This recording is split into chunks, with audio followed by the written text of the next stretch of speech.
दोस्तों, कथा संजीवनी में आप सभी का स्वागत है। दोस्तों, किसी गांव में दो भाई रहते थे। बड़ा भाई सूरदास यानी आंखों से अंधा था, इसलिए वह अपने छोटे भाई पर ही निर्भर था। छोटा भाई भी उसकी हर प्रकार से सेवा करता था। एक दिन छोटे भाई की शादी हुई।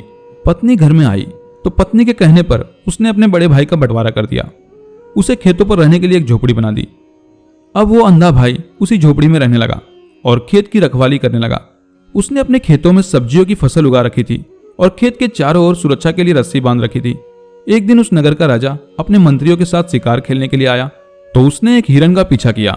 हिरन भागता हुआ आया और वो सूरदास के खेत के चारों ओर लगी हुई रस्सी की बाड़ को तोड़ता हुआ चला गया। कुछ देर बाद इधर पीछे से राजा हिरन का पीछा करता हुआ आया तो राजा ने सूरदास से पूछा, क्यों भाई सूरदास, क्या इधर से कोई जंगली पशु गया है? वो हमारा शिकार था। सूरदास कहने लगे, महाराज, जानवर तो इधर से ही गया था, मैंने उसकी आवाज भी सुनी थी, परंतु वो शिकार आपके योग्य नहीं है। राजा कहने लगे, क्या मतलब? सूरदास ने कहा, महाराज, जो पशु यहां से भागता हुआ गया वह आपके शिकार के लायक नहीं है, क्योंकि वो एक मादा पशु है और वह गर्भवती भी है। उस अंधे व्यक्ति की बात सुनकर राजा ने अपने मंत्री से कहा, मंत्री, अब तो हमें इस शिकार को अवश्य देखना चाहिए। हमें उसे जीवित पकड़कर देखना है कि इस नेत्रहीन व्यक्ति ने जो कहा क्या वह सत्य है। यह कहकर राजा ने अपना घोड़ा और तेज दौड़ाया और उस हिरन का पीछा किया। कुछ ही मील आगे जाकर जब वह हिरन दौड़ते दौड़ते थक गया तो वह एक झाड़ी में जा छिपा।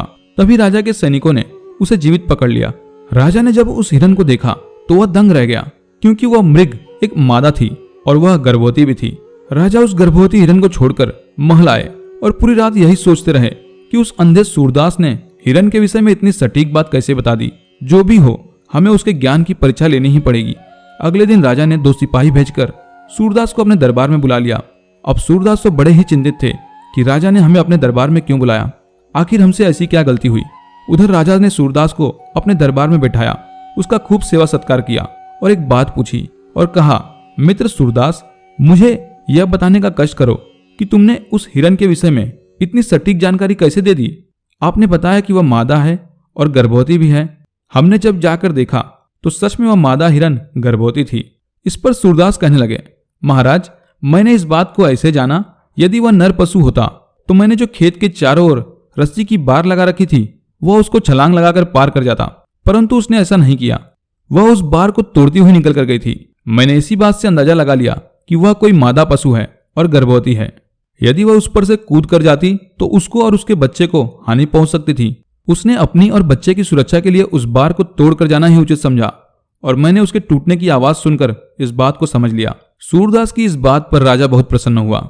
सब लोग उसकी इस बुद्धिमत्ता की तारीफ करने लगे। सूरदास कहने लगे, महाराज, अब हमें हमारे स्थान पर भिजवा दीजिए।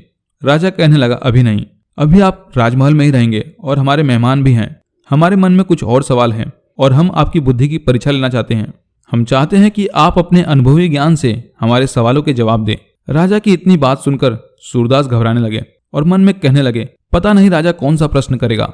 यदि मैं नहीं बता पाया तो राजा के दंड का अधिकारी बनूंगा। अगले दिन राजा ने सूरदास से एक प्रश्न पूछा और कहा, सूरदास जी, आप हमें यह बताइए कि क्या हमारी रानी पतिव्रता है या नहीं।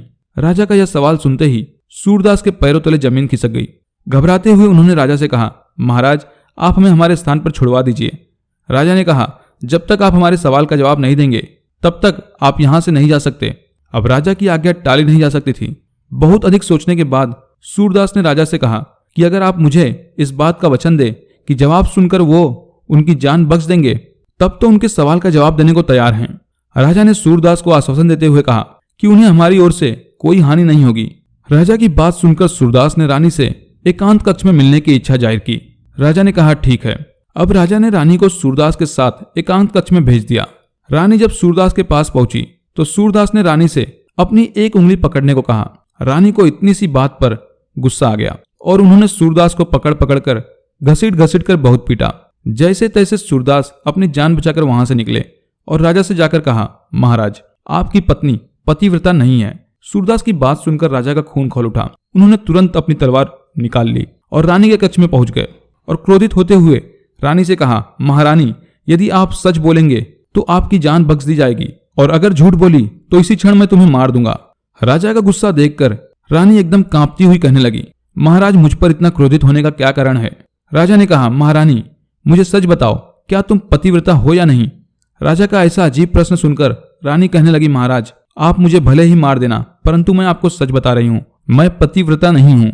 रानी का जवाब सुनकर राजा थोड़ा खुश हुआ और वह रानी को क्षमा करते हुए महल से निकल आया और उधर सूरदास से जाकर पूछा कि हे सूरदास, मुझे यह बताने का कष्ट करो कि आपने कैसे जाना कि मेरी पत्नी पतिव्रता नहीं है।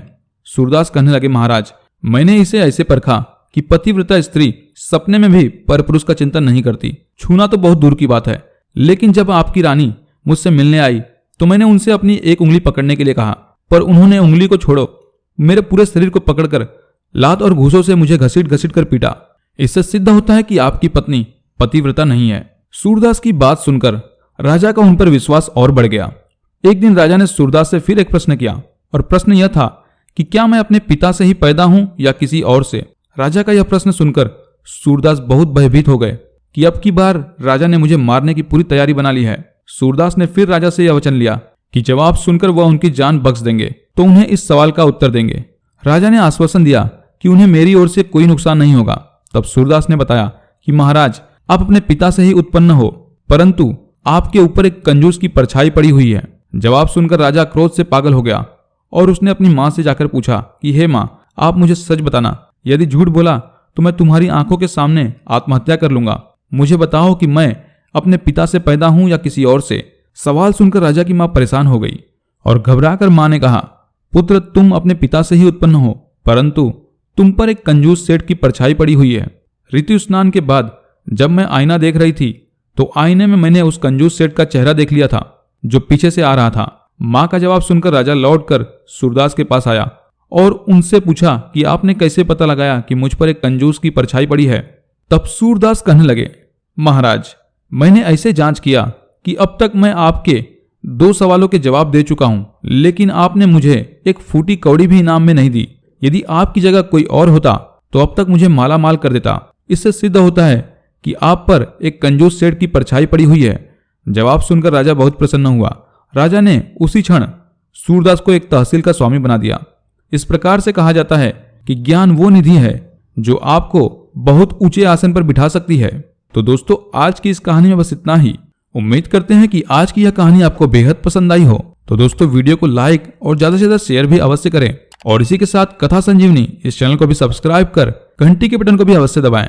तो दोस्तों मिलते हैं अगले किसी बेहतरीन कहानी के साथ। तब तक के लिए आप सभी का